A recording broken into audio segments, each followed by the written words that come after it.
Welcome to Monday's edition of Big Blue Kickoff Live here on Giants.com as well as the mobile app. He's Paul Dottino. I'm Lance Medow with you for the next 90 minutes. A special edition of BBKL as the games will actually start up this afternoon. Actually, right now, teams are allowed to start talking to potential unrestricted 4 minutes in, free Lance. agents. Correct, yes. So we will be monitoring along with you. We'll let you know of all the latest reports. Obviously, some wheeling and dealing related to the Giants because the Giants have had opportunities to talk to their own free agents before they hit the market. And you have two options, 201-939-4513, hashtag Giants Chat. And as a reminder, you can find the archive of this show and our entire podcast network on the Giants mobile app, podcast platforms everywhere, and Giants.com/podcast. So, Paul, let's start with the news related to the Giants, and there are multiple reports. Remember, the team has not officially confirmed any of this, but it looks as if Sterling Shepard, Jamie Gillen, and Casey Kreider will all be returning to the Giants. We're far from the finalization of the 53-man roster, but those are three veterans that have been around, and it, once again, maintains continuity for this team. Well, let's take them one at a time. Sterling Shepard, we know what he provides in terms of the intangibles. The leadership, the tremendous attitude, the support on the bench, the support for the teammates. Now, he's coming off a serious injury. So let's not kid ourselves. This is a situation where the Giants will have to monitor him medically and figure out when he gets to training camp if he's capable of making the team. And that's what this deal really is. If, in fact, this thing gets signed, it will be about Sterling Shepard. We really like having you around. You're an asset to this team. The coaching staff and the GM really like him a lot. And it's like, all right, look, if you want to keep trying to play after the years you've been in this league and the injuries that you've had, we'd like you to try here. So give it a shot. Let's see. Let's see if you can make the team. I remember when Mario Manningham came back after his year in San Francisco and he had banged up his knee badly and came back to the Giants on a one-year contract which was not guaranteed, and he could not make it out of training camp. The knee wasn't strong enough, wasn't stable enough. He could only cut in one direction. He could not go in both directions. And, okay, can't make it. And he was cut. So the fact that there's a report that Shepard is coming back to the Giants on a one-year deal simply means, if it goes through, that he's being given a chance to win a job. And there's nothing wrong with that. I think we would both agree. Absolutely. It makes sense, especially this early in the game, Paul, when you're going to have a 90-man roster to begin with. It's not as if you're taking away chances from other guys. He knows the scheme. He knows his teammates. From a leadership standpoint, certainly it doesn't hurt. The quarterback knows him. 100%. But I think what is important for maybe the fans to understand, based on your Mario Manningham example, is just because a player comes back in March does not mean that when it comes to the 53-man roster at the beginning of September that they're actually going to make the roster. Right now, they're just keeping their options open, and it gives him, and this is probably from Shepard's perspective, Paul, it gives him an opportunity to come back to the facility and rehab with the people that were with him right when he suffered the injury. It gives him the best chance to make it back. Absolutely. That may be, from his standpoint, that may be the most attractive aspect. Very desirable from his perspective. So we'll see. And if it works out and he's one of the 5, let's just say, or 6 that they keep on the 53, well, God bless him. Okay? Great. If he deserves to be here, he'll be here. And I think everybody's rooting for him because he's such a great guy. Nobody wants this thing to not work out. But time will still tell. That's the bottom line. Okay, the other two fellas. Jamie Gillen got into football, American football, late. Because he, as we all know, Scottish Hammer, is a rugby guy. Okay. So having said that, the Giants believe that he's got the attitude, the makeup, and the leg to be a really good punter in this league. And remember, he's also left-footed. And there's a dearth of those guys in the league, and there's always a proclivity that if different you can, spin. If you can use a left-footed kicker, it does occasionally cause problems for the other team's return guys and their setups. So if you can find a guy who's successful, it is to your advantage. The Giants believe that he has all of the tools and all of the makeup to still grow and learn. In other words, he's still a little green and a little bit raw, Remember, he was with the Browns for only a short period of time, a year or two, before the Giants picked him up last season. So they think there's more untapped potential there that they can dig into. So that would be the rationale for bringing back a Jamie Gillan, because he was inconsistent this season. Let's not kid ourselves. He was. And there were times where, he just didn't hit it right. There were other times where, he tried a certain type of kick and it didn't do what it was supposed to. But then there were other times where he did exactly what you wanted him to do. So I think they're of the belief that he can grow further and somehow, some way take his game to the next level. And so to them, it's a low-risk signing because they already know the guy and they have trust in him. Okay, that's the second guy. The third guy you mentioned was Casey Kreider. Look, we all know the way it goes, folks. Long snappers, there's two things you want from a long snapper: reliability and durability. Casey Kreider has given you both.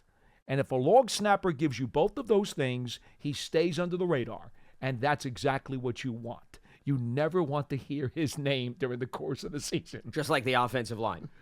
As long as you're not talking about those two aspects, you're fine. Also, the other element in play is you keep the operation together on field goals. With Graham Gano. And punts too. Sure, but that's also critical. Mm-hmm. Snap, hold, make sure Gano. You don't want to mess that up, considering he has not been a question mark. No, in terms of the kicking game. So that's the three takes on these three guys, and obviously with the 2-day talking period opening up now, and it still gives you the right to try to re-sign some of your own guys before pen can go to paper on Wednesday, and that's the day where things can get dangerous.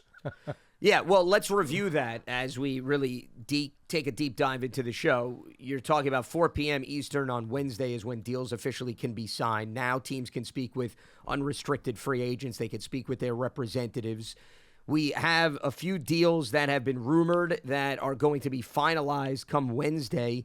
Clearly, yesterday you had Jalen Ramsey traded from the Rams to the Dolphins, third-round pick, as well as tight end Hunter Long going to L.A. in return for Ramsey. So now Vic Fangio, who is the new Dolphins defensive coordinator, is going to have Ramsey and Xavier Howard on opposite ends at cornerback, and those are two opportunistic players. So that's not necessarily a bad situation for the new DC. And then this morning, it was reported that tight end Jonnu Smith from New England is going to be traded to the Atlanta Falcons. And Jonnu, to me, is an example as we monitor what's going on in the league, and this is a lesson for the Giants as well. The Patriots, Paul, they went out, they signed Jonnu Smith in the 2021 offseason. He was one of the two tight ends that they went out and got. Hunter Henry was the other. And Jonnu, from a production standpoint, you look at what he did in his final year in Tennessee in 2020, he pretty much surpassed the 2 years that he was in New England in his final year in Tennessee alone. It didn't come to fruition. So The point is, and he got 4 years, $50 million from New England. That was the initial signing. You don't have to make big splashes for the sake of making big splashes. I'm not saying that the Giants are going to fall into that trap, but this idea that it's important as a reminder around this time of the year, the most active teams, it doesn't always translate to W's when it comes to the football season. And I think we need to always take that into consideration. You could do a lot of the heavy lifting by bringing in complementary players, by drafting well, as opposed to going for the home run during this time period. Well, they always talk about how the first wave of players, in all honesty, will probably be a little bit overpaid, if not a lot overpaid. And then that second wave is where you're going to find guys who have a more realistic value, or for that matter, even bargains. That's just the way it goes, because there's this quick impetus for so many guys to sign quickly because they want to grab the biggest buck they can get, and the teams want to make sure they get that guy, so they overpay. Now, a couple other names of note, again, unofficial reports. Cameron Jordan, defensive end from the Saints, converted some of his money to restructure so he could stay. NFL Network just reported Alvin Kamara just redid his deal. For the Saints? For the Saints, so that they could get more cap money for the 2023 season. Chris Lindstrom, the guard, I remember him out of Boston College for the Falcons, reportedly signing a 5-year, $105 million contract. That's a nice piece of change right there. So these things are coming and going. And, the bottom line, Lance, is that, if you're a team that really wants to hold on to a guy, you're going to do everything you can in the next 48 hours to scramble and keep him. And a lot of the moves that you're talking about, by the way, is a product of needing to get under the salary cap number by the time Wednesday comes along. So it's not just the scramble to sign free agents. It's the scramble to make sure your books are in order, because you cannot be over the cap once Wednesday at 4 p.m. Eastern comes around. So that's the other challenge that a lot of teams are facing. The Giants are not necessarily in as precarious a spot as they were at this point last season, which is a positive. I go back to how Joe Shane chuckled during his presser yes, he did. on Zoom last week yes, when he was having conversations with the front office and they were saying, oh, this guy's in the $2.5 million range. He was like, oh, we can afford that guy this year. Couldn't do that last year. It's true. That says a lot about, right, how far the team has come along. But that also, I think, is an indication that where they were last year, what they learned from that, Paul, means that they don't want to quickly go back to that scenario, right? Where he's got to climb concur out totally. Of that. Yeah, you don't want to pay a good player great money, because that's how you get into that kind of squeeze. Absolutely. Now, there is one other thing that happened over the course of the weekend that we should mention, because it does impact the Giants. We saw that Daron Payne did a big deal with Huge Washington. deal. Yeah. That makes him the second highest paid defensive tackle in the league, right next to Aaron Donald. The numbers were 4 years for $90 million. 60 guaranteed. Whew. And we all know that Joe Shane has already said he started talking to Dexter Lawrence's representatives as Dexter enters the final year of his deal. Remember, he's on that fifth-year option. They do want to get Dexter Lawrence tied up for the foreseeable future. that number, that's a big number. Well, I'm sure it's a starting point in the conversation. I'm sure Dexter Lawrence and company. Dexter heard that number. I guarantee you. Yeah. And I may be mistaken, but I believe actually the same agent represents Daron Payne and Dexter Lawrence. We could confirm that, but if that is the case, then it's absolutely going to be utilized as a talking point under those circumstances. I'm glad you brought that up, because I did want to get to that on the show. It's interesting to me, putting money aside, Paul, of course. We'll leave that to the upper management to handle. There is a very similar trajectory between Dexter Lawrence and Daron Payne with respect to their improvement. Now, Daron is a year ahead of Dexter because he was drafted the year prior. But the point is that Daron had his coming out party this past year. He had double-digit sacks, quarterback hits, everything across the board. It was excellent. Skyrocketed. Fantastic season. Excellent. And of course, he has a partner next to him, too, in Allen. And that makes the two guys deadly, which, quite frankly, is what the Giants have with Leonard Williams and It's the same Dexter thinking, the same logic. You want the pairing together. And that's why I'm bringing that up. So I think that the Giants, I'm sure, are thinking very similarly to what Washington did, and they like how the arrow's pointing up.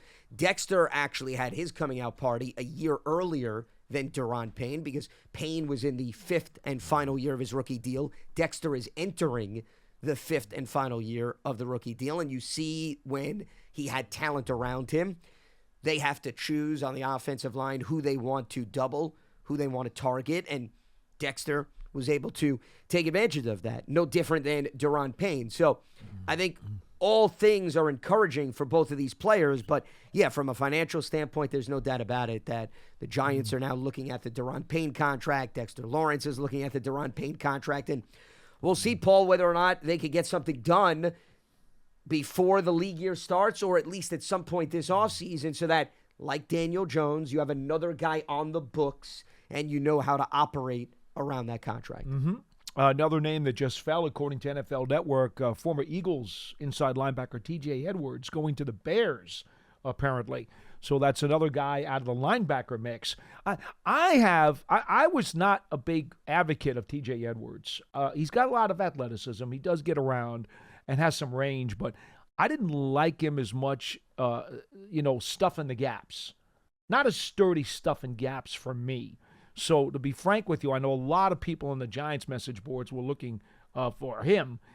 I didn't think that would have been a great move for them, and I know he's probably getting a pretty good buck. See, for me, I know it'd be only probably a year or two solution, but I think you could get him at a reasonable price, and comes into that thing about not paying too much. I know Bobby Wagner is considering going back to Seattle, but here's my thought, Lance. He's very sturdy, tremendous gap plugger. Yep. Now, he's not a three-down backer anymore, I don't think. Had a good season with the Rams last year. He did, but I don't know if he's got enough gas in his tank to be a full-time three-down backer anymore. But I'd have no problem signing him to a moderate deal and plugging him in on the inside to be an early down run stopper to help fortify that defense behind Williams and Lawrence. And then the Giants use a ton of sub-package anyway, whether it's the big nickel or the dime. They use a ton of that anyway. And with the way the teams, utilize their sub-packages 65, 70% of the time, why not think about somebody like a Bobby Wagner who, without question, has been one of the premier run-stuffing interior linebackers in this game for a number of years. I would absolutely think he's a terrific fit. Again, I don't know where he wants to go. They're saying he's talking to Seattle again. I would kick the tires on him and see if he's okay with coming in as a part-time player, early down run-stopping player for a commensurate salary. I would think he's probably looking for some decent money, even this late in his career. I mean, he is coming off, once again, a productive year, so I think the market will call for him to be rewarded based on those circumstances. What would Seattle, if they bring him back, would they make him a full-time player again? I don't know at 33 years old that he's going to be able to hold up or to provide the production you need out of that spot as a three-down player. Paul, I'm You bringing think up. he is? I'm bringing up his snap count. He played 99% of the snaps last year. I know, but this is another year down the road. Well, but look at You think he's got it? Absolutely. Why would I doubt that? And here's why. He's played a ton of football. How He much has time? played- How much tread's left? He's played at least 94% of his team snaps on defense All right. from 13 all the way through the current I'm going to year. give you an example.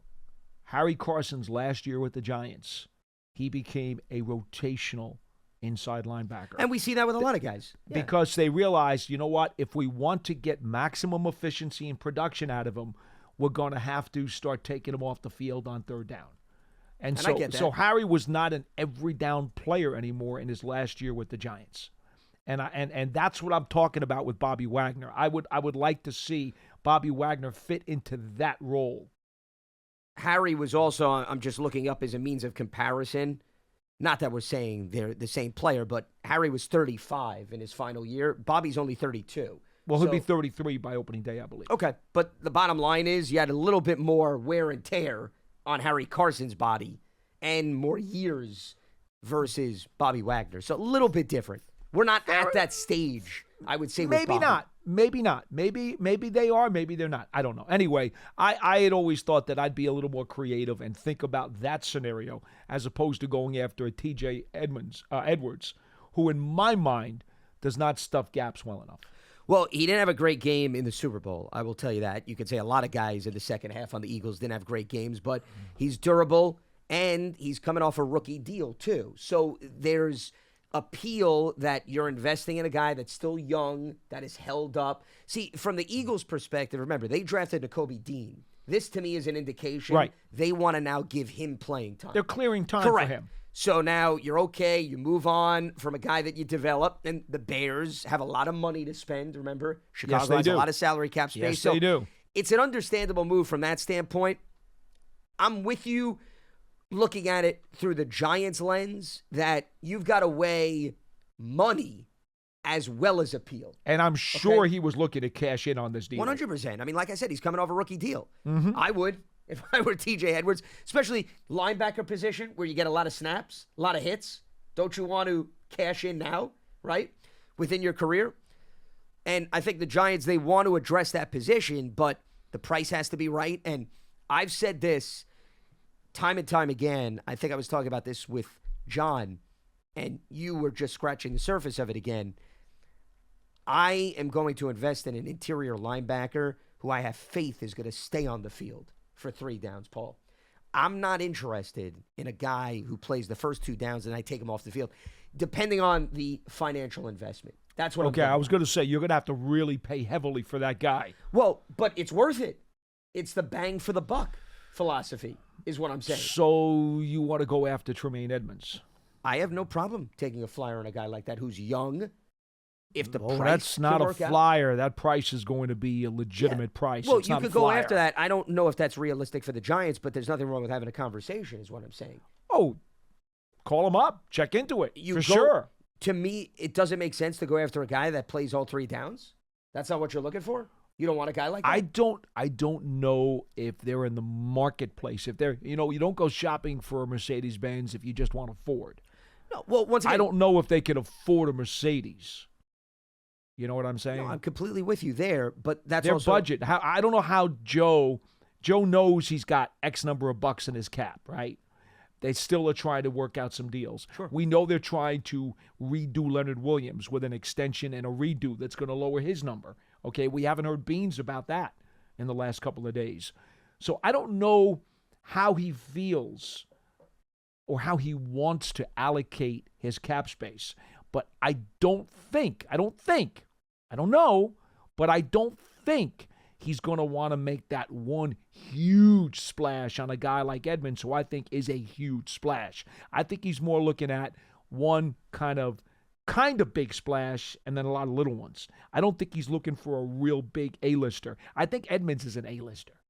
Yeah, I would put him under that category, but don't you also think that Joe Shane's having conversations with Wink Martindale? I would. And ask I'm sure Wink, he is. Hey, if we bring in a guy like this, how are you using him?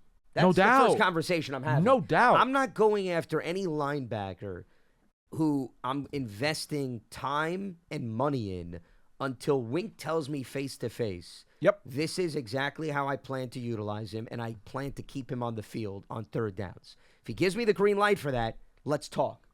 If he doesn't give me the green light for that, then yeah, you go in the complimentary well of free agency, and maybe you get 2-3 guys who you can mix and match over the course of the season. Not a problem from that standpoint. Veteran names who are also available, and again, depending upon what kind of number they're talking about and how you're going to use them. Levante David's out there. For the Bucs. All right, another 33-year-old guy who has had a very successful NFL career and would qualify, certainly in his prime as an A-lister. I don't know exactly what you would quantify him at now. Is he a little bit less than an A-lister right now? I don't know. I still think he's going to want to get paid like an A-lister. I suspect he tell will. you that. Yeah. I suspect he will. Now, would I rather have Edmonds over a David? Absolutely. Tremaine Edmonds is 25 years old. Well, it's the youth he's going into his Sure. prime. And I would think he's going to cost you a whole lot more money. But Levante David's probably saying, well, no, he may not cost you a whole lot more money because I want a whole lot of money too. So he's probably going to try to push that number. But Zach Cunningham from the Titans is another guy. All right, he's only 29 years old. But again, I don't know, is he looking for type A money? I don't know that he's a top shelf guy. I think he's a little bit below. Yeah, I would not put But him he's in that gonna same he's gonna category. want probably top shelf money because of the dearth of quality interior linebackers that are available. Remember, you always tell me all the time, it's timing. Well, you're not really going to have a good time trying to shop for interior linebackers these days because there's not a whole lot of quality out there. You want a Devin Bush? You want him? Now that's a guy who I don't think has lived up to his billing when he came out of school. There were some doubts about him being a little erratic, a little over-aggressive, a little sloppy with his tackles and his fits. The Steelers obviously didn't get everything they were hoping to get out of him. Now, he's young enough. He's only 25 years old. He's coming off his rookie contract. Might he be more affordable because he did not reach his potential on his rookie deal? Would you be more interested in him? Well, I would be more willing to take a flyer on a guy that is coming off the rookie deal. Okay, but I don't think his price is going to be commensurate with flyer. His price is going to be pretty but I don't solid. think his price is going to be perhaps in the It won't be an Edmonds, A-lister. Levante David even No, category. I don't think so either. And that's where I think the Giants realistically can target, financially speaking. Maybe the tier right below. from a financial standpoint. Unless, once again, the conversations that Joe Shane has had in the front office, they're prioritizing this position. We don't know where their laundry list is. No, we don't. I mean, is ILB atop the list? And they said, hey, the big percentage of our resources this offseason are going there. If that's the case, then, maybe they can get up to Tier A. But I think Tier B is probably much more realistic. I know, Joe had mentioned, Joe Shane again had mentioned the Giants are going to be looking for interior linebackers and also defensive tackles. I happen to think Onyemata from the Saints would be a terrific value sign as a third DT. I'd love to get Dalvin Tomlinson in that spot, but I don't think he views himself as a rotational third guy in a plan. I think he probably still thinks of himself as one of a starting two. He's still playing at a very good level. Well, he's a really good player. Yeah. Now, he loved it here, and the organization loved him. Is it possible? Is it possible that he does come back and becomes the third member of that rotation? That'd be a hell of a rotation. Think about those three guys. Well, what do we talk about when Spags was the defensive coordinator? Well, and what do we talk about with the Eagles and their rotation? Yeah. Think about the Eagles if the Giants could do that. The Eagles is on steroids compared to what the Giants had, I would Yeah. argue. No, I get it. I get it. Paul, you had 7 and 8 guys with Philadelphia.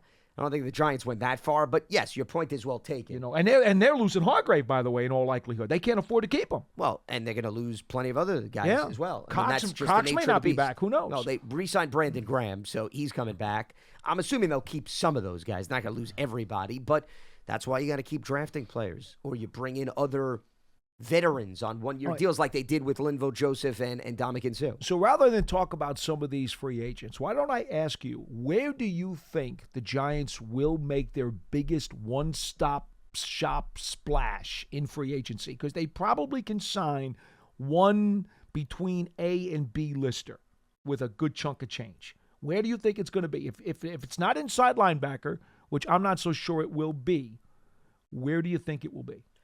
Well, I think you could add more talent on the defensive line. I think there's room to go there, specifically versatility. So I would say that would make sense. I would not rule out wide receiver, but I still think you could make inroads in the draft. But if you were to ask me on the offensive side of the ball where a splash could be, I could see them maybe taking a chance on a wide receiver, whether it's a trade scenario. And, if you trade picks for a guy, that's a splash, depending on who the wide receiver is. I'm not looking at it just for free agency perspective. So, I think those to me are the two positions that are practical based on right now the needs of this roster. And last week, John and I discussed things. And again, folks, we're not tampering. We're not trying to throw out names in reality because we're not up on the second floor and we have no connection to what it is that they're talking about up there. Okay? We're down here in the studio and we're simply talking about names that are being put out there for free agency, have already been cut, or certainly there are reports that DeAndre Hopkins is available. John and I discussed this. Now that would be a trade scenario. We discussed this the other day. If DeAndre Hopkins is being shopped, if I were building the team, I'm not talking about Joe Shane, but if I were building the team, that's where my splash would be. I would make a deal, and I suggested to John I'd give up a third and a fifth to get my hands on DeAndre Hopkins. Because the contract comes with it. He's got a base of 19. I think he's willing to redo that deal, but that's where my splash would be. Well, that's why I brought up. I said trading picks for a wide receiver. Right. And I think we agree. To go out and signing somebody. He's an A-lister. Yeah. Clearly some wear and tear, some injury concern, but based on what they have youth-wise at that position, with Isaiah Hodgins, Wan'Dale Robinson, there's absolutely room to entertain a proven veteran like that. And we know Hopkins has an unreal catch range where if you bring him in for a quarterback like Daniel Jones, he's going to be a nice helping hand. But, once again, you got to give up resources. And that gets weighed against where they want to go in the draft this year. We know that they were awarded 2 compensatory picks based on that announcement that came out a few days ago. So you've got a lot of capital. If you could turn that into a known commodity, Paul, I'm completely for that. I think that move would make a lot of sense. But something tells me if Arizona lets everyone know that he's out on the market, there's plenty of other teams that are going to be interested in him as well. Reports are Dallas is interested. Yeah, so, it becomes a bit of a bidding war. Well, you're giving me a third and a 5. This team is giving you a second and a 4. What are you doing if you're Arizona? I think, and I've talked about this over the weekend with a bunch of folks. Once it was confirmed the Giants got the extra 5th and the 7th in the Clausen and Ingram compensatory formulas. They have 11 picks now. I said this to John the other day. I don't think that 11 draft choices can make the Giants roster. The Giants are now a good team. They have come out of the quicksand to the point where I don't think all 11 picks are guys that you take with the assertiveness of we're picking guys who we really think can improve our club and make it. I think 11 is too many. So if I'm Joe Shane, I'm not hesitating to make deals, either to move up in certain spots, to trade picks away to acquire a veteran who's already under contract, or for that matter, trading picks into next year's draft. I'd be okay with that too. I just don't think making those 11 picks, even though most of them are on the back end of the day 3 of the draft, I just don't think that making 11 picks does a whole lot for this team based on where they are right now. Well, when was the last time you saw 11 rookies make a team? I mean, that's asking a lot. Question. It's like asking a lot. Well, look at now what happens invariably. A couple of guys are going to get hurt. Sure. And they'll wind up on IR, and they get redshirted for a year, and you'll wind up sticking a couple of the guys probably on the practice squad. Yep. Your lower-level guys who, if you drafted them in the 6th or 7th round anyway, chances are teams aren't going to try to poach him when you sneak them onto the practice squad. So you could do that. But, again, my point stands. I mean, they have 2 3s, and they have 2 5s. Well, those picks hold some clout now. Yeah. Last year they had 2 3s and 3 5s. And they also drafted 11 guys. And a few guys got hurt before the season started. So they didn't have to worry about how do we manage 11. I think they believed at that point in time the roster needed a significant shuffling. And so they were very happy to draft 11 guys who they had some confidence in coming out.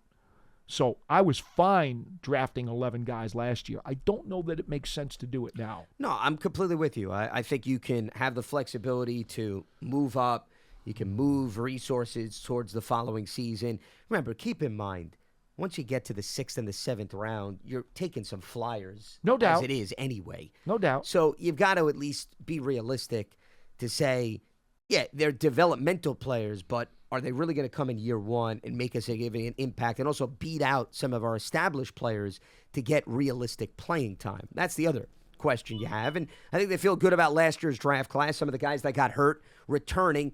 And that's the other way to look at it, Paul. You have 11 picks, but you didn't get full production out of your 11 last year.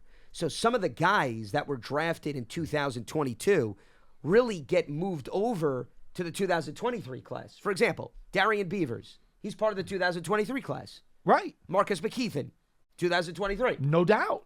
So and kind of Wandell Robinson, too. Yeah, okay, I'll give you that, too. So you pick 11 guys, you got 14 picks. Right. So you're with me. Yeah. The math doesn't work out. No. So look to make some moves with those picks. Let's see what you could do. Now, see, you wouldn't make the argument. There's a number of people who cover the team that would make the argument the reason why you trade picks is to avoid, and we'll get to that in a second. Big name. Yes, there is some other news coming away. It's going to happen all throughout the show. So I know. Yes. Well, that's why we're on for 90 minutes. Well, true, but I want to finish my thoughts on this topic before we move along. Yes, there was some planning involved apparently in this program. Who knew? But the Giants' thinking with respect to their young guys is you've got to figure that the surface was scratched for some of the players that got hurt, who the coaches were already game planning to throw out there. Right. That's number one. And that if you feel good about how their rehab is going, I think that gives you even more confidence that maybe you don't have to utilize the other picks. But what I was also going to get to, there are some people that would argue you trade the picks so that you shorten the time that we have to wait for the Giants to make picks on draft day, specifically on the third day. That's why there's incentive to get rid of those seventh rounders. Wrap it up, wrap up shop. Let's move on. It's all about the logistics, right? It's all about people that cover the team, There more you so go. than any other aspect. See, It's the selfish component. All right, so let's of the get to NFL these season. two Yes. items. So Jason Kelsey is going to remain with the Eagles. So says NFL Network. Yes. So that, I think part of that was expected. You figure he lost the Super Bowl. There's going to be some motivation for him to come back. No doubt. He wins a Super Bowl. Something tells me he's hanging up the cleats. I think that changes his philosophy. Well, not that I wanted the Eagles to win the Super Bowl because I was clearly rooting for Kansas City, but I'd have just assumed seeing Kelsey disappear. Well, the guy's still playing at a very He's high really level. good. Yeah. So Hall Philadelphia of Fame within player, the division, right? You no doubt agree? about it. Yeah, I Yeah. mean, I don't even think it's a question Okay. at this point. I mean, the guy, he's held up. He has helped that team get to 2 Super Bowls. He's They've been a terrific consistent player. winner. Just a Yeah, terrific something player. tells me that's a big reflection of his play. Then the other news is the Ravens, also according to NFL Network, going to part ways with Calais Campbell, who is a veteran defensive lineman who obviously has ties to Wink Martindale. Now, I was just talking about adding a complementary piece to the defensive line. Campbell's very attractive to fit that bill. And he's up there in age, but we're not asking him, I think if you're Wink Martindale, to come in and play 90-some-odd% of the snaps. Correct. At this stage in his career. Correct. So he, to me, is a practical guy. You go to Calais Campbell, who also could play inside, outside, Mm-hmm. and I like guys with versatility. I think that's a player that if I'm Joe Shane, I'm getting a full report from Wink, and I'm asking him, if we pursue him and we don't have to break open the piggy bank, which I don't think they will, how do you intend him fitting in with this group? He's a very logical target. From an intangibles perspective, he fits into the Jihad Ward Exactly. perspective. Yep. Right? 100%. And I'm just looking here at his snap count just because I'm trying to figure out where his frame of mind might be. The last 3 years since 2020 with Baltimore, when he came back to the Ravens, 51%, 64%, 62%. So his snap counts have significantly dropped since the days when he was a full-time player in Arizona. Well, but that would and be the Jacksonville. ballpark, Paul. I think what you'd be looking to play him here, no? Mm-hmm. I don't think you're looking for 80% of the Now, snaps. now from him. here's the issue, though. Now, if you were to bring him in, at this point in time, I'm not sure how much of a run stopper he is at this point in his career.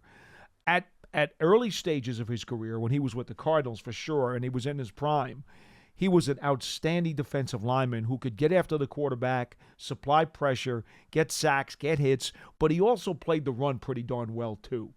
And as you said, played defensive tackle as well as out on the edge. At this stage of his career, I'm not sure that he's anything more than a situational pass rusher, as opposed to that third member of a defensive tackle rotation, which is what I think the Giants want. And that's my exact thinking.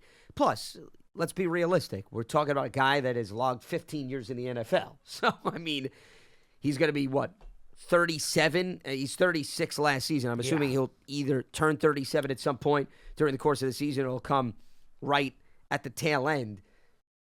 That's what you're going to get out of a player at this stage in his career. I don't know. I mean, maybe Calais Campbell also is contemplating retirement, given the fact that he's He might played be. that long. That may be something else that you have to talk to him. But if he wants one more go-around, he knows the defensive coordinator here. Clearly, Wink Martindale brought in a lot of his former Baltimore players. He'd fall in line with giving a guy another opportunity to get through the grind of an NFL season, not ripping him to shreds in terms of playing time, having a logical conversation with him. Hey, this is how we want to use you. We understand you got X amount left in the tank. I think money range, it's not asking for an overwhelming price tag that you have to meet. To me, it meets all the criteria of perhaps what the Giants' focal point is this Well, with offseason. all the years he's had in the league, he has a healthy bank account, number one. Yep. And number two, he made $3.5 million against the cap this past year with the Ravens. So you will not be breaking the bank for him.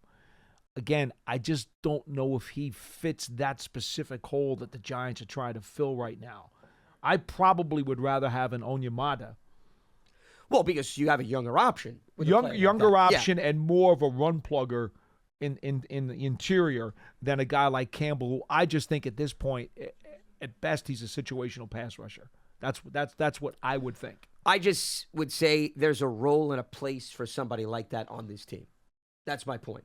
I don't think that you're sacrificing other players and other voids to bring him in. He could also be a guy, by the way, Paul, one of those guys, doesn't want to be with a team during the spring and waits till the beginning of training camp, right? He could. He could be one of those you guys. Think he wants to go through the hot days of August? So you bring him in. You bring him in at the end of July or something like that. And it's worth keeping an eye on him, if only because of Wink's familiarity with him. Exactly. We know that Wink really, really, really loves Jihad Ward, and I think that Campbell does fit a similar criteria. So I would not be shocked if it happens, because you're talking about a guy who has obviously had success in that system. One other item that I wanted to get to. And a great guy, by the way. Calais Campbell is universally loved in the league. Well, he won the Walter Payton Award. He's a pros pro. Yeah. Pros so pro. I don't think anybody would have a question about his Smart, character. tough, dependable. Yep. Definitely fits that criteria. Yeah. There's no doubt about that. The Ravens actually, they released a statement from GM Eric DaCosta on Calais Campbell. And I don't know, maybe this is me reading too much into it, but I wonder if this is more leaning towards retirement because, they sort of sum up his career, Hall of Fame worthy career. Oh, okay. You read into it. I don't know. I mean, maybe they had a conversation. It's worth at least exploring. Mm-hmm. Nothing more than that with respect to the ins and outs of that conversation. This also coming from ESPN's Adam Schefter. Austin Eckler, running back for the Chargers, is requesting permission to speak with other teams about a potential trade after preliminary talks with the team aimed at a contract extension did not progress. Now, Eckler is due just over $6 million this coming season, and that is what is scheduled to be his last year on the deal. Eckler, of course, an extremely versatile weapon when it comes to question. The offensive skill set position, because he's more than just a running back. I mean, he's been one of their top wide receivers with respect to their game plan. Over 100 passes last year. Now, I'm not saying that this is a player that the Giants would go after per se, but trade market for running backs, not overwhelming these days, given they're worried about the injury concern, but the fact that Eckler is a weapon, you could say, teams who don't feel like the draft is attractive, and you see what a guy like Saquon and Christian McCaffrey can do as part of your passing attack. The Chargers, they may get some feelers if they can't work out a deal here. It's not crazy. I think they probably would still like to keep him if they could. Well, if I'm the Chargers, if I'm Tom Telesco. You don't think Justin Herbert is saying to himself, no, don't go. Please don't go. No. I mean, they already reworked Keenan Allen's deal to get him to stay. And Mike Williams as well. And Williams too, yeah. So I'm thinking they want to keep this core together to try to make some hay. I don't think they're going to be too anxious to get rid of him. You wonder. Well, here's a situation where the player is asking for permission. It's not as if the team awarded him permission. Right. I want to clarify that. That's where we're at right now. So the point is, just piggybacking off of what you just said, Paul, Eckler may want to talk. The Chargers don't have to give him permission to talk. Correct, they do not. They could turn around and say, Austin, we're just going to have to continue to negotiate and try to hammer out a deal, or you're going to play out the final year of your contract. So they don't have to get to that degree. Just something to obviously keep in mind with respect to that. All right. Few reminders before we start to open up the phone lines at 201-939-4513. You can check out the Giants Huddle podcast. It is on your favorite podcast platform, or you can listen on the Giants app, as well as giants.com/podcast. In addition to that, since we are gearing up for the start of the new league year, only appropriate to tell Giants fans that you can take your fandom to the next level with a season ticket membership. Stay connected to the club all year round, not just on game days. Memberships are now available for the 2023 season. To learn more about all the exclusive member benefits, visit giants.com/tickets. Limited inventory is available. Also, Giants TV, it's the official connected TV streaming app. It brings you original video content, game highlights on demand and direct to Big Blue fans. Giants TV is free. It's on Apple TV, Roku, Amazon Fire TV, and the Giants mobile app. All right, let's open up those phone lines. Ben is in Florham Park. He joins us here on Big Blue Kickoff Live. Ben, what do you got for us? Hey, Good afternoon, guys. Love Hi. the show. Same to you. I wanted to see what your thoughts are on, as we get more and more data in the free agent market, do you think that it will affect the way the Giants look at their internal free agents? In case in point, Robert Woods, 2 years, $15 million, $10 million guaranteed. I don't necessarily like him more or less than Slayton internally. Maybe a little better Richie James. But, like, if you see a contract like that, you wonder what, like, a DJ Chark or someone like Juju or Jacoby Myers are going to get. Do you think that we look at that first real signing and say, you know what, maybe we'll circle back to Slayton, see if he's interested in like $3 million a year? Maybe you go back to Richie James and I know that they want to possibly move on, but outside of the draft, like, where are you going to add at a reasonable pace? Wonder what your thoughts are. Well, I think that's a realistic game plan that you threw out, Ben. I don't think the Giants are in a position to make huge splashes at wide receiver. I also think if you read between the lines of what Joe Shane said, that the draft is an approach that I think they're thinking about. Could they do a trade that Paul and I were talking about? I think if you want to upgrade the wide receiver core based on the names you threw out there, I think you're better off trading for a proven commodity than signing a proven commodity. DJ Chark does intrigue me, and John and I brought him up on a previous show, so I'd be willing to spend a little bit of money on him because I think he's young enough, injuries aside. Those other players you threw out, I think they're going to get more money than Robert Woods because they're younger. Robert Woods is a veteran. He's been in the league for quite some time. You have to take that into consideration. But you could have a conversation, to your point, with Darius Slayton and Richie James, and you could say, guys, we're interested in perhaps bringing you back. Test the market, have your agent speak with other teams, maybe bring back some of those offers to us because we're still very much interested, but we're going to see how the market plays out. Those conversations, Paul, could absolutely take place, and I think they're practical. They happen a lot. Yeah. Now, I'm on record, board. I know that you guys...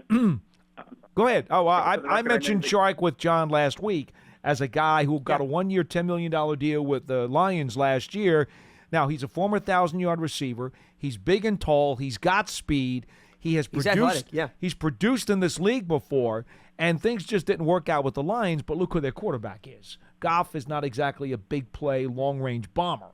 So I think that Chark, to me, there's a little bit of a risk because he has had some injury, and he hasn't lived up to his full potential based on some of the flashes he showed earlier in his career.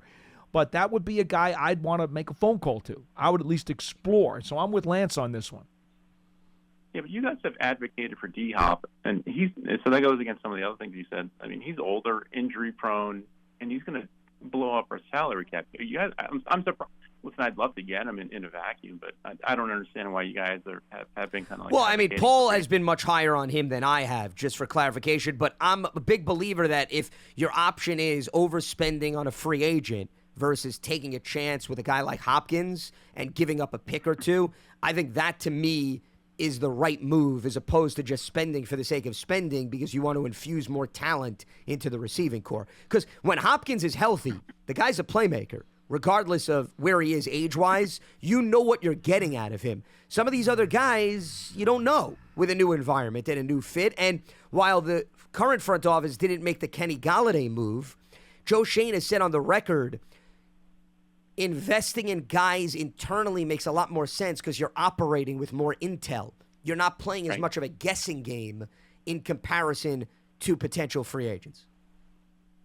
Okay. Thanks for your time, guys. Yeah, you got it. Appreciate the phone call. All right, so hamstring issues and an MCL in the 2021 season derailed Hopkins' durability string. Because up until that point, he had been extremely durable. Well, the previous year. Now, are you talking about? You're talking about 2022. You're just going over. No, I'm talking about 21. Okay, I didn't know which season you were talking about. In 21. Yeah, the tail end of 21. I'm going back to his injury history. Yeah. And up until 21, he was fine, extremely durable, and one of the top 3 receivers in the National Football League for several years. He's an A-lister. He's an alpha. That's why I'm so hot to get him. In 21, yes, he had the hamstring. He had a torn MCL. That was an issue. Last year, remember, he missed half a dozen games because of the PED thing. Yep. when they found traces of some substance, and he wound up having to lose a chunk of his season. So to me, you know, I know at the end of the year, Cardinals weren't doing a whole lot, and he missed a couple games at the end of the year with a sore knee. The quarterback situation was right. a mess. It was a mess. Yeah.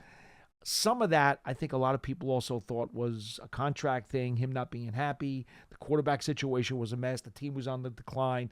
You got to wonder also if Hopkins' knee was a little more sore because he was just looking to conserve himself for the offseason, hoping that he was going to get himself into a better spot. So I'm not looking at that so much. To me, when you look at his durability, he's had durability over most of his career outside of the 2021 season when, you know, he missed almost a third of the season. Okay, yes, that's true. But to say he's had injury problems or has a significant injury history, I would totally disagree with that statement. Yeah, that's inaccurate. It's just a matter of, if you're the Giants, though, you're looking more at what's happened over the last 2 years. Because when you acquire a guy or you sign a guy, it's what is he going to give me, not what he's already done. You know what I'm saying? Right. Yeah, I'm with you. It's no different than us talking about Hopkins reminds me of conversations we had about Olivier Vernon. When Vernon arrived to the Giants, Paul, he never missed a game. Right. Well, Leonard Williams. Yeah. Leonard Williams, as durable as could be. And then this past season, right, it happened. And Williams was a trade similar to what Hopkins would be. But Vernon, it was like, well, where did this come from? You have all the data. It's encouraging, right? You're going to get a lot of gas in that tank. And then, unfortunately, he ran into some injuries. So I wouldn't label Olivier Vernon injury prone. He just, unfortunately, so you agree with me? I would not label Hopkins injury prone. No, but once again, what I'm getting at is the difference between Vernon and Hopkins is Vernon, you had no red flags. There was nothing to indicate. Right. Hopkins, there's something to talk about. There's something to you'd digest. have to check the medicals. No question. You, with any of these players, if the medical folks don't check off on him, then you don't do it. I mean, that's obvious. I'm not telling you any secrets. But, I will say this, though. 9 games, 64 catches, and 717 yards. Guess what? That extrapolates to well over 1,000 yards for the season. Without a doubt. Okay? Yeah. So he's still got it. He is still an alpha receiver. Well, he's an aggressive receiver, meaning he's going to go out and help your quarterback. And what is the one thing that the Giants were lacking last season? They were lacking explosive plays in the passing game. Hopkins gives you explosive plays in the passing game. And he's the type of guy. How many times did we have conversations and we field questions from callers about the 50-50 balls, right? Kenny Golladay, throw it up to him, he's just going to get it, right? How many times did we hear that statement? Okay? Golladay was supposed to be the next Plexico Burress, and it didn't work out. Well, we're going to have similar conversations surrounding Hopkins. No if doubt. we're going down this hypothetical road. Because he's the kind of guy who the 50-50 ball's a 90-10. Yeah. Okay? Because it's his. And that's exactly where I was getting. Yeah. I think you feel really good about his radius, number one, but number two, the level of execution through his radius. He has some like vice grips for hands. Tremendous. Ridiculous. Yeah. And the acrobatics. Yes. Where he could go up. Absolutely. His box is huge. He makes the challenging catches look very easy. So all of those things make him attractive. And that's why the caller was listing a lot of the free agent wide receivers, and we've gone over that class on this program. I don't see a whole lot of difference makers. DJ Shark does intrigue me, but some of the other players, I think they're complementary weapons, not necessarily A-listers, as you use that phrase, Paul, where you bring them in and you're expecting him to be a true number one. So if door one, which is free agency, doesn't have the bang for the buck philosophy, then use trade aspects to maybe get that number one guy. Well, I think that's more logical. The other thing I'm looking at, too, is that Hopkins, who's only 30, by the way, if a team makes a deal for him, they're not going to get destroyed on their cap because that number's not outrageous for an alpha receiver, okay? And he's not over the hill, obviously, by his production last year. That's not the case whatsoever. So you're getting a moderately priced receiver who still has a lot of tread left on his tire and is an alpha. He's a true headache player. And you put him on the field with a quarterback who can throw it and a running back who is a true headache player as well. Now you've really got something. You're going to cause defensive coordinators a lot of trouble on Monday night when they're preparing for your football team. And, I've heard other people say, well, if the San Francisco 49ers would have put Brandon Ayuk on the market, which a lot of folks seem to think that they might do, and I'm not so sure that they will, would you be interested in him? Yeah. I think he's a guy you would absolutely want to consider. But I also think because he's going into the last year of his contract, right? You're going to have to really pony up some big-time cash if you're going to keep him over the long term because he's a lot younger and he's going into his prime. So for me, that's not as attractive if I'm a trade partner.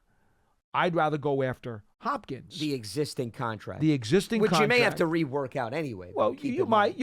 Yeah. And you might juggle it to lower your cap with him too. Yeah. But I think he is a better value, more affordable. And for me, I would just rather go there if I were a potential trade partner looking for those two guys available on the shelf. See, I look at what you're talking about, and I'm not saying that he's Brandon Ayuk. I would probably have him a little bit higher based on his track record. But the Eagles went out, they acquired A.J. Brown, they gave up picks, and then they had to give him a new contract. And that's what you're getting at. That scenario, you're giving up two aspects. Right. Giving up draft resources, and then you have to give him a fresh deal. Brandon Ayuk would be very similar to that. That is appealing to me, though, Paul, because you're making a long-term investment. You're bringing in a guy who's just scratching the surface of his prime, and you're figuring he and the quarterback will build that rapport moving forward. So that is appealing to me. The difference is, though... Not as much as Hopkins for me. I'm not saying I wouldn't investigate it, but I wonder about the expense, the overall expense of the assets plus the cash. Yeah. That makes me a little less wanting to do that deal. Well, but once again, in the market. No, and I get that, and you always have to weigh money. It goes without saying with all of these potential moves, but what I'm getting at is you're bringing in a younger wide receiver that's going to grow with the quarterback, whereas Hopkins, you don't know how long a guy like that could be with the team. It could be more of a short-term vision to help uplift the offense, and depending on how he holds up or where he's at, I know he's only 30, but he's still been in the league for quite some time. The younger guy who's in his mid-20s, low 20s, I don't think it's as much of a guessing game in terms of what you're going to get with him moving forward. I would say this. If your medical's checked out, if you were a trading partner with the Cardinals and your medical's checked out on Hopkins, I would suggest that what you would probably look for to make a deal worth it to you, you'd want to know from your medical guys, do you think where he's at right now with all of his medicals and his GPS numbers and his physical capabilities and his tools and his flexibility and everything else and his repair on the knee and everything, if you tell me I can get 2 outstanding years and maybe a 3rd good year out of him, that would be enough for me to want to pursue it. I don't need the youth of Ayuk because where the Giants are right now, this to me is a 2 to 3 year really good window for this team that if they make the right moves, they're a contending team for the next 2 to 3 years because that's what you've basically done with your contract with Jones before you're going to have to revisit him. Yep. And that's probably what you're going to wind up doing with Saquon Barkley. So if I knew that I had Jones, Barkley, and a receiver such as a Hopkins in the fold and could count on them for the next 2 to 3 years to be headache players, I am extremely happy with that. Hey, I don't need to necessarily look 4 or 5 years down the road for a younger player. And I wasn't necessarily going that far. I'm just saying that there's less risk is what I was getting into with respect to a younger wide receiver, whereas Hopkins, we mentioned some of the injuries he's dealt with in recent history. Even in a 2 to 3 year window, you still don't know necessarily that guy's going to hold up over the course of the entire window. I think somebody else, there's less concern. So that's the difference between weighing both of them. But yeah, the 2 to 3 window mindset, he fits that bill based on the other personnel and the other contracts that you just structured, specifically with Daniel Jones. Let's head back to the phone lines. Anthony's in New Jersey joining us here on Big Blue Kickoff Live. What's happening, Anthony? What do you got for us? Good afternoon, gentlemen. Hi. I think you guys were dead on early. What were you talking about? Giants don't need 11 players out of this draft. And when I mean, we never know how the draft is going to fall, obviously. But looking at it, it seems like where the Giants pick, we're kind of like in no man's land in terms of like value for need. And so I really think they should try to move up in both the first and the second rounds to try to get maybe one of those top 4 corners or a receiver that they really like. I would love for them to move up and get like a Banks and a Campbell in the second round. That would be ideal. But I have another curveball scenario for you guys that I've really been thinking about. If you can't get good value trades to move up in the first round, and you're sitting there at 25, and there's a Bijan Robinson sitting there, why wouldn't the Giants pick him, trade Barkley, and use the Barkley money that you would pay him in salary to go get that receiver that is not in this draft? I mean, maybe Quentin Johnson could beat that, but I think it's a risk as a first-round pick. You know, the potential is there, but you never know. Well, first of all, not? with your scenario, Anthony, I think that late in the game in free agency, highly unlikely a team is going to be interested in acquiring a Saquon Barkley, because if it's around the draft, they could just draft a running back. So I don't see the appeal of a team taking on a running back that late into the offseason. That's number one. Yes. So if you're not going to be able to move him to a potential suitor, his value is not nearly as high at that point as it would be maybe at the beginning of the league year, where maybe a team does want to contemplate that. Then you add on top, of course, the Giants, I don't think, are interested in moving him. And I know you're presenting a hypothetical, but the timing in which you're setting that up, I don't think holds for a very strong market for your running back. No, it's not very practical. Yeah. But maybe the value for the Giants is not really in what they would get back, but the cap savings in being able to sign a Hopkins. Yeah, but once again, I think you've got to look at the timing. I don't see, and Paul, maybe you feel differently, if DeAndre Hopkins gets moved, he's not getting moved to me that late. I would think maybe something would happen a little bit earlier in the offseason. Agreed. So, that's what I'm getting at, Anthony. Yeah. You're thinking more, I mean, the draft is late April. We're talking about on the pinnacle of May. See, the problem with this is that you can't play fantasy football in the reality of the NFL. And there are certain realities of the business of the league that you must take into account. It's not as easy as playing fantasy football. It's just not.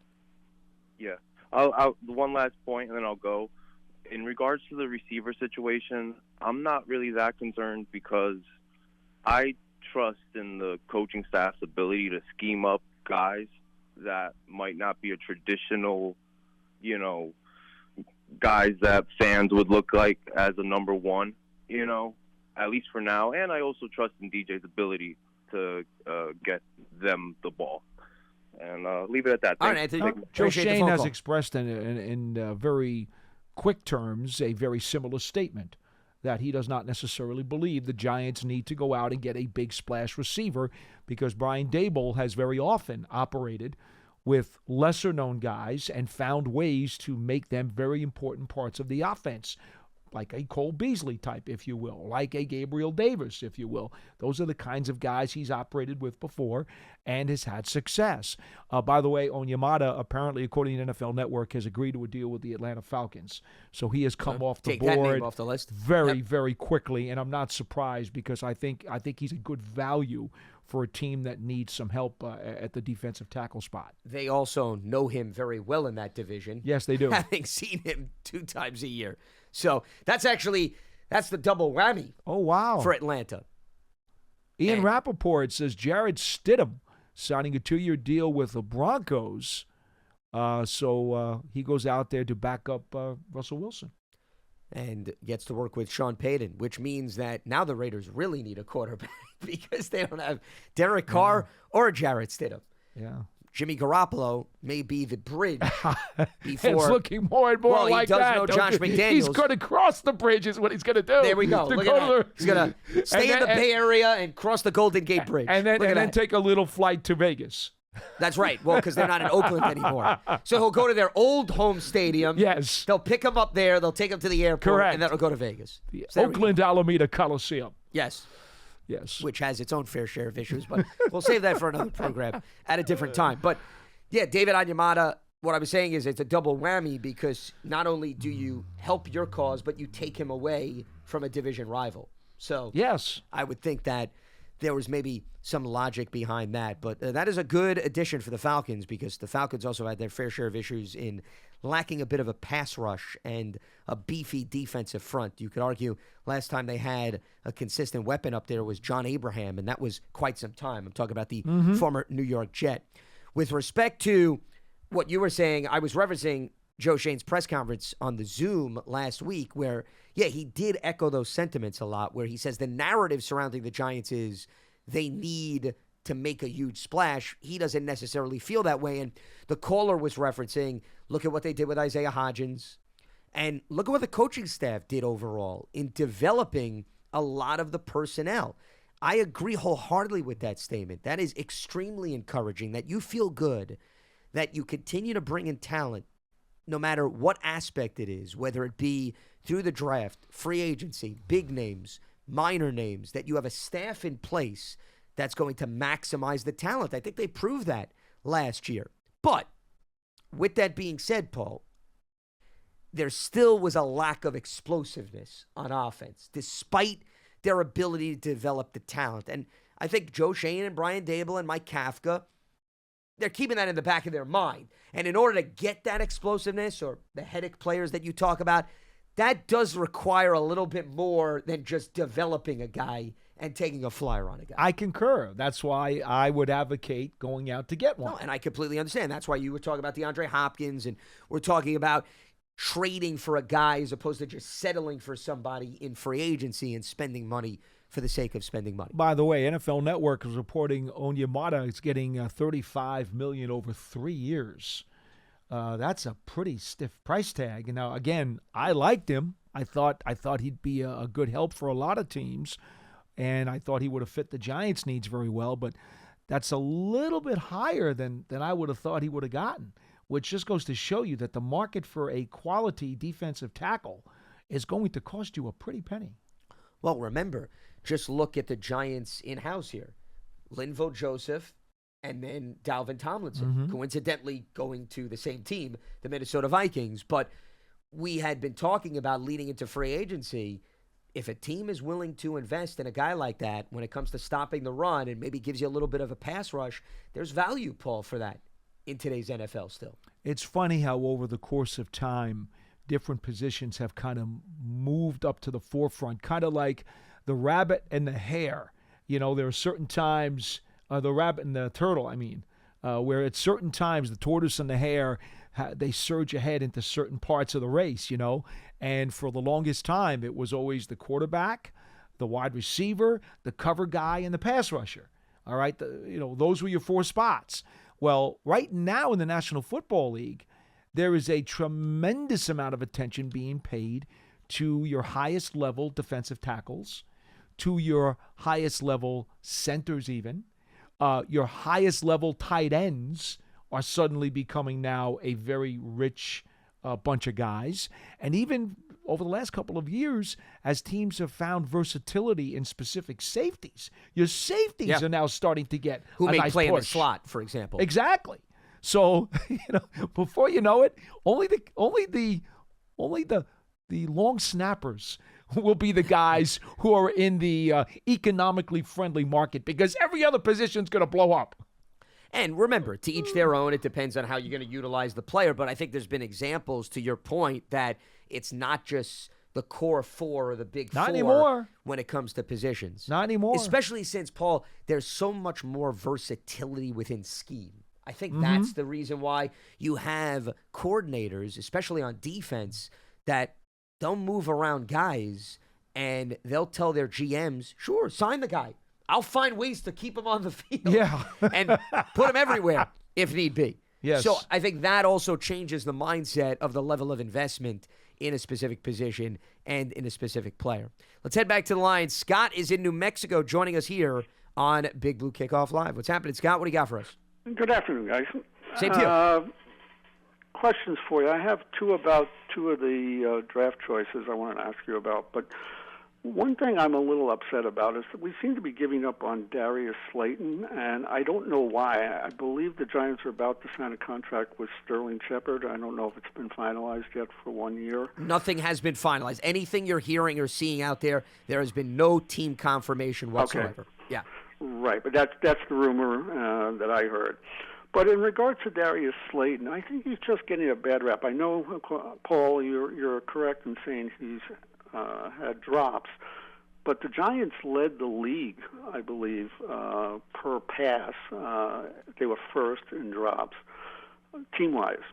But I don't know if anyone realizes that Darius Slayton is the only 23 free agent wide receiver under 30 who ranks inside the top 5 in all major receiving categories. I'm aware of that. I'm a big Darius Slayton fan. I've always been a Darius Slayton fan. It seems like we're giving up on a guy who's really actually pretty good, and we signed a quarterback who 2 years ago we didn't even know would be a Giant for $160 million, who's going to turn out to be a great quarterback. So isn't the thing with Darius Slayton something correctable? And he is a viable wide receiver who can take, defenses deep. And I don't understand why we're not talking about him a little bit more in regards to the Giants. That's my first question. I had Slayton down for 6 drops this year, according to my tape grades. Barkley had 7, which led the team. Giants had 40 drops as a team. Right.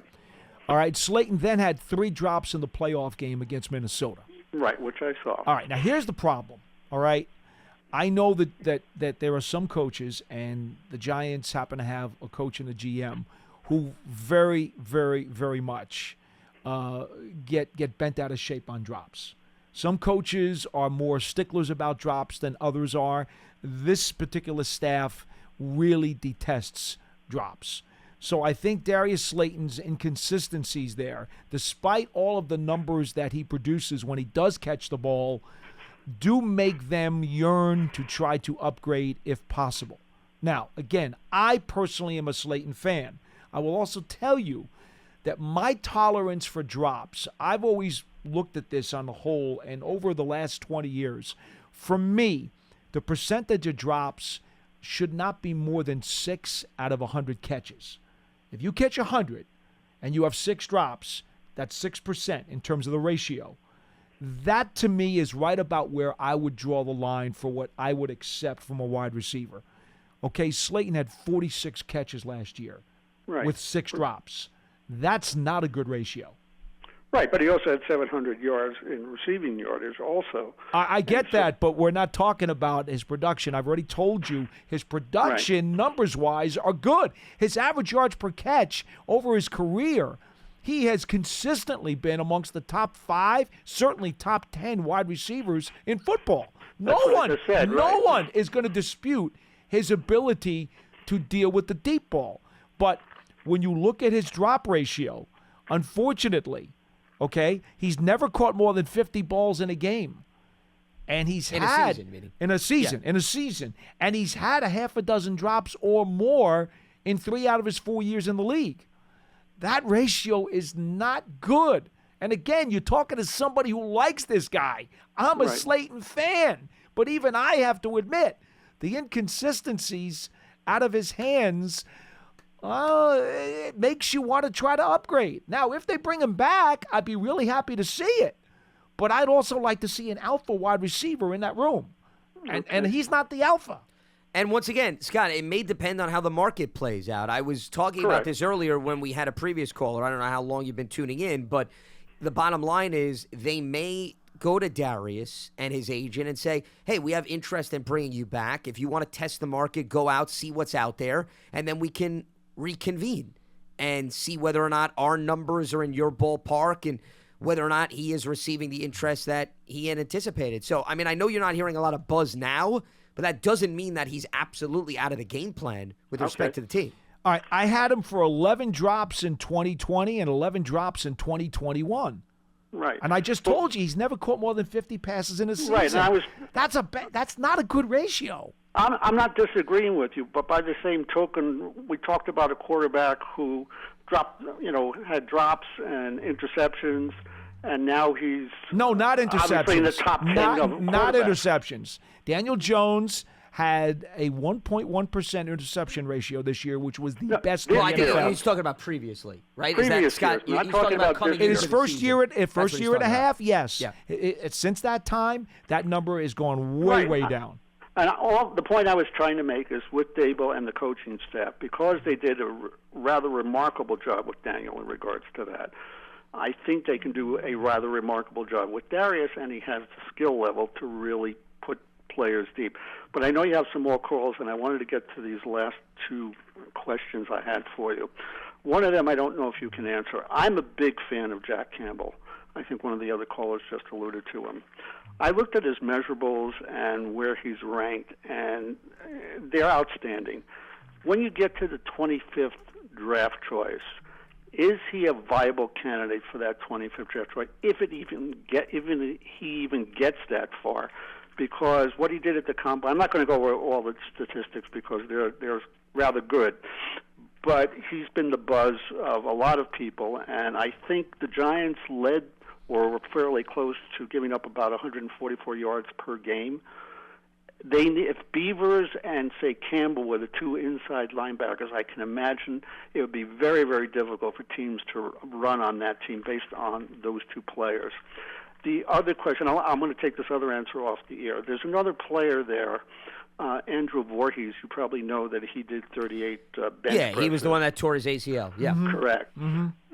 Do you think, besides Campbell at the 25th pick, do you think Andrew Voorhees would be a risk for the Giants to take maybe in the third round or fourth round if he's available, or do you think another team would see the viability because he was the fourth-ranked offensive lineman and the best offensive lineman in the Pac-12, and assuming he's going to miss his whole rookie season because of the ACL, would he be worth the investment to take in the third or the fourth round because of the kind of strength that he does have? And I'll be glad to take your answers. All right, Scott. Appreciate the phone call. I think it depends on the team with respect to Voorhees. For example, Paul, if you're a team, you feel good about your offensive line, you want to add depth, you are totally fine with taking a player who's essentially going to take a redshirt year, right? Mm-hmm. That's what it's going to What do my pan out medics to say? be. Yeah. That's what I need to know. What does my medical team say? If the trajectory looks good, where we bring him into our facility, we rehab him, you don't need him year one, absolutely. I could see a team taking Why not? a chance on him. We've seen that with other players, right? Mm-hmm. Tennessee, Jeffrey Simmons is a guy that comes to mind. I think that turned out to be a pretty good pick. So the Jeffrey Simmons comparison, now he plays on the opposite side of the ball.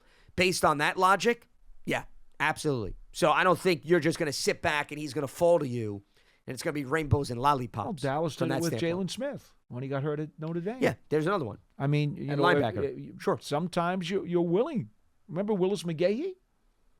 Running back? When he got hurt? Yeah, he got hurt in the national championship game. In the national with championship Miami. game. And, Yep. and, you know, it took him a year to get out of it, you know, to come back. It happens. People are willing to do that, but your medical staff has to have tremendous amount of confidence that that guy is going to come back to at least near what he was, if not 100%. And you've got to put a tremendous amount of stock in those guys. Like, you better be right. If I do this and redshirt this guy, you better be right. Well, the reason being is because if you take him based on the hypothetical of the last caller in the second and the third round, I mean, those picks are valuable.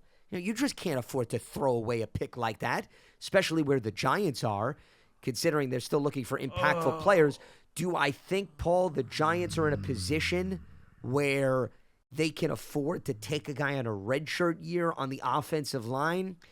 I don't know. I don't think they're there. I think you need a guy that's going to play immediately. So I don't know if they have the luxury of another team where maybe they would want to go after a guy like Voorhees. Yeah, I know the Giants at some point. Glowinski is not going to play forever. He's already been in this league for a handful of years. You have to with start the thinking Colts. ahead. So Yeah. you will have to start thinking ahead about him. I know they're very high on McKeithen. Okay. And Azudu, you know, guys that they drafted. So, Yeah. you know, if those two guys wind up being their starting two guards, you know, in 2024 and 2025 or whatever, I don't know that they need a guy like Voorhees. But would I rule out them potentially taking a look? Any team, if they think that that guy is going to be a superstar stud, you know, not a superstar, but a stud interior lineman for many years after his injury, they're going to think about him. why wouldn't you think about him? I don't know necessarily that they'd be thinking about him here, but I think a team would certainly want to put him on their radar at some point if their medics said he was going to be okay. Yeah, well, I'm going to get to that news. I see what Yeah, you're saying. that's it is. Yeah. another pricey deal. Sure. Well, something tells me our audience is monitoring social media too, so we're not their only Okay. form of news. There is news in the NFC East. We'll get to that into a second. I wanted to just finish the point here that I do think they have young prospects either who were hurt last year or that they already invested in, that they want to continue to develop and grow, that they may not be in need of somebody else being thrown in that category. Oh, this team which drafted those Voorhees two would rookies be. last year. Correct, exactly. Now, Jack Campbell was also brought up. Hey, you know my favorite statistic. The Giants haven't taken a linebacker in the first round since Carl Banks, okay? Now, there's a new regime, okay?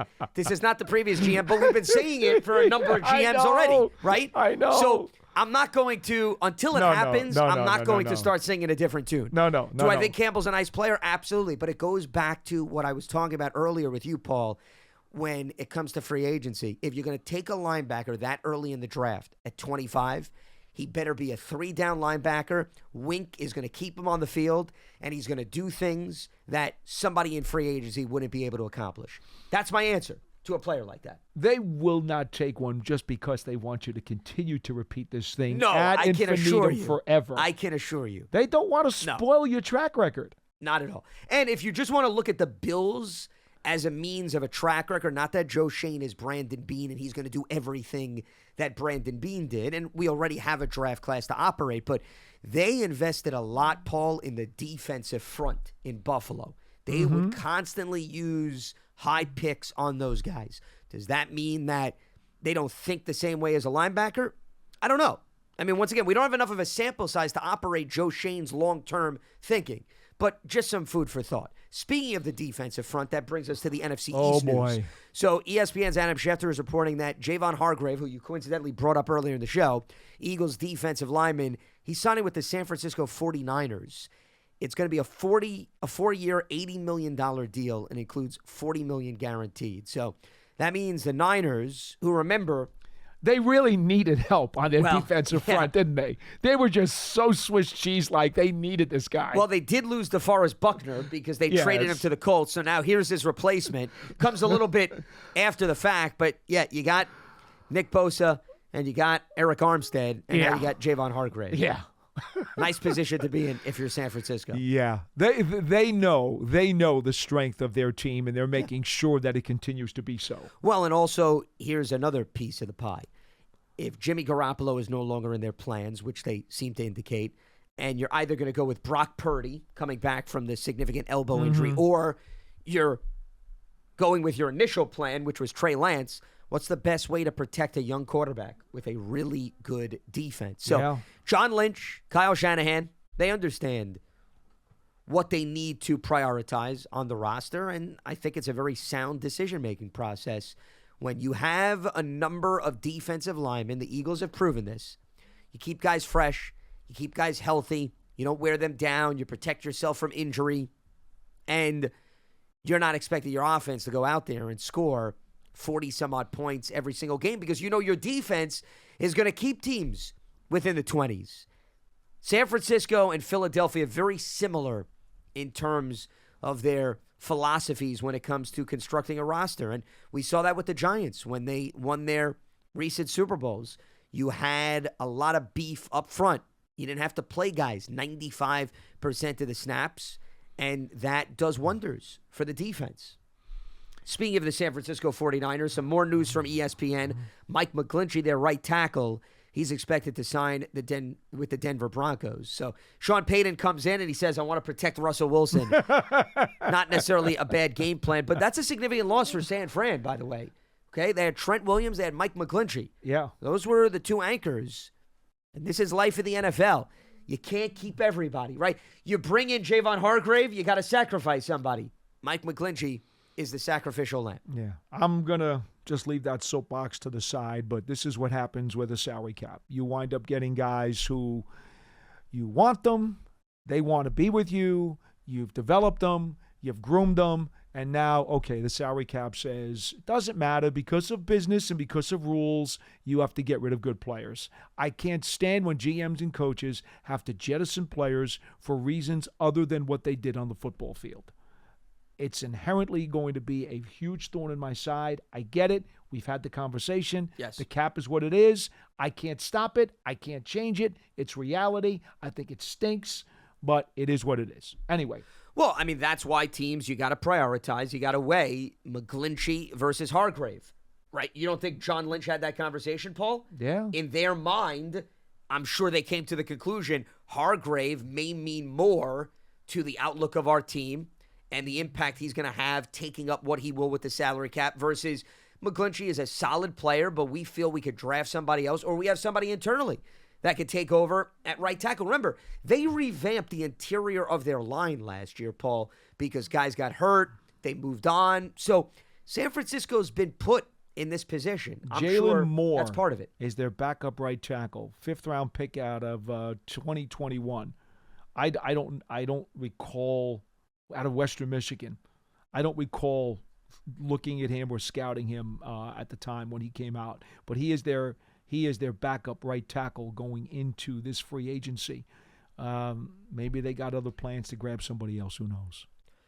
And that's a decision that a lot of teams are going to have to make here moving forward as everybody has to get under the salary cap by Wednesday at 4 p.m. Eastern. The busy phones will continue to light up for teams and players across the board until that point, but we are not done, but we're still right in the thick of things in terms of what we're going to see play out in the next few hours and days with respect to free agency. But that is going to wrap up things for us in this extended edition of Monday's BBKL. We'll be back up and running again, normal time, 12:30 p.m. Eastern tomorrow and the rest of the week as we continue to react to free agency moves as they pertain to the league, as well as, most important, to the New York Giants. And a reminder that today's episode of Big Blue Kickoff Live is part of the Giants platforms everywhere and Giants.com/podcast. For Paul Dottino, I'm Lance Medow. Stay locked to Giants.com for all the latest, and we'll speak to you on Tuesday right here on BBKL. Have a good one.